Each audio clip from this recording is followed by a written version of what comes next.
Before we start, there are 2 gear items specific to this event. One comes from your dojo's biolab, the other from Nakak's Happy Mash shop in Cetus. That one costs event rep, so you'll need to do one anyway. These spawn bosses and buff the bosses at the last phase of this event mission. That will give you more rep, so you always want to have 4 of each, 1 of each per person, or spot 4 people.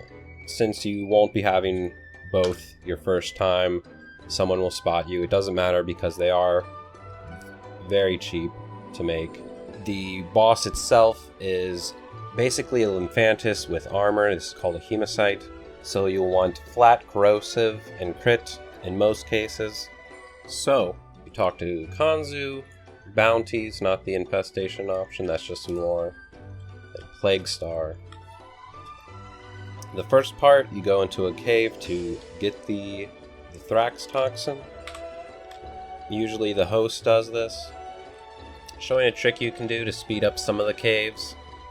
If you go into operator mode and then void out both your frame and your operator, it will recall the last place your operator was. This trick can be used to get back to the surface really quickly. This is an intended mechanic. It's not exploiting, but it is also banned in speedrun.com speedruns. That leaderboard does not use any tricks at all. After you've gotten your Thrax toxin, just pop out, void out your frame and your operator, and it'll put you back to the surface. Or in the middle of the map or wherever you want to set your operator to. Second part is a defense. This is where you actually use your gear items. If you get there first, you can open it so the person can get in faster.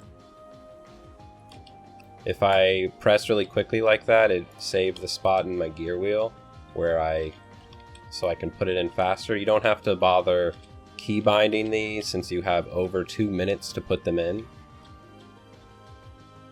Once this is complete, you will need to be ready to pull the mixture from the console because the next part doesn't start until you actually take it out. If you don't have Arcwing yet or transportation, the main quest from Fortuna gives you a K-drive for free. Third part is a drone escort. For this part you might want a Nova to wormhole it along, or a switch teleport Loki. This can actually get stuck, so for safety I bring the Elytron for displacement.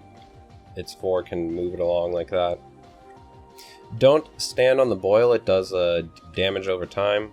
But who am I to deny your sense of exploration? If I come over here... Oh, can I get off quick enough? Yeah. You can use the damage from the boil to your advantage if you're Haro or something else that wants to take damage. The Thumper has nothing to do with this quest right now. Sometimes even the Eidolon can come and attack you, or all 3 at the same time. This fourth part, you clear out the infested to a percentage, and then a boss will spawn, and then that percentage will pause until you've killed the boss, and then it repeats. Now the hemocyte is coming out of the boil. At no point do you want to slow or interrupt the hemocyte. You want to be cycling its animations, its face opening animations, as fast as possible. If you're a negative strength Nova, you can get them to come out of the boil faster.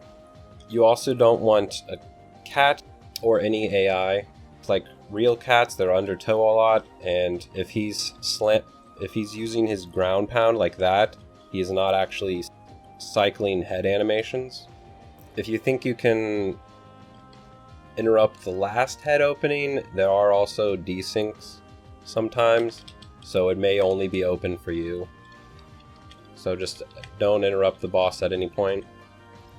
The boss will drop this thing, It's used to build statues for your clan. Your clan doesn't want them, but if for whatever reason you are farming these and you're using Necros, you are stacking the window to desecrate when you're using multiple Necroses. There are a lot of dead enemies around, and you can actually miss the window to even get the chance for extra loot. However, if you do have 4, there is a chance to actually stack desecrate, just based on connection to the Digital Extreme servers. So, wrong on both accounts if you thought that wasn't stackable. But it's a very small chance, and it's only with 4 Necroses, which you probably will not be doing.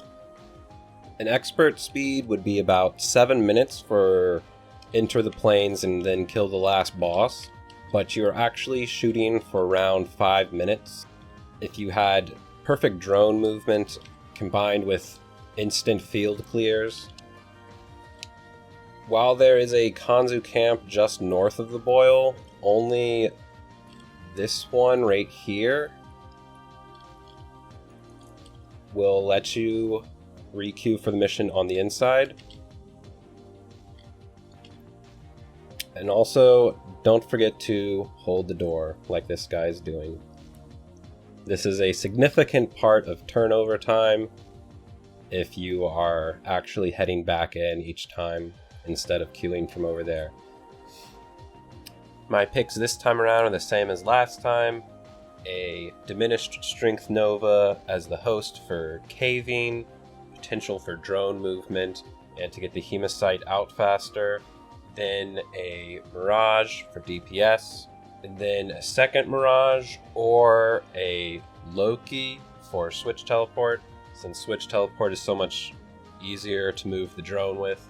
And then an equinox with high range to clear the field fast in between bosses. I've seen an instant next boss with a good equinox. Just let the field populate while you are doing the bosses, so all the equinox has to do is pop there for. Let's go over the rewards real quick. The 2 weapons and the strikes for mastery. These are 2 very nice Zaw arcanes. You want 10 of each for rank 3. And most importantly, Forma, which is tuned to be more time effective to have a minimum wage job and buy a 3-pack. However, it is now, this year, 1 Forma per run, so.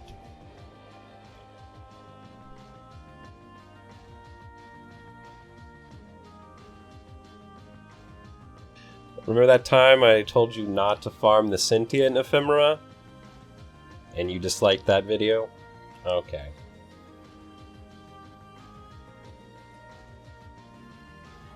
I did, however, end up on the inside of 400 more anomalies since then.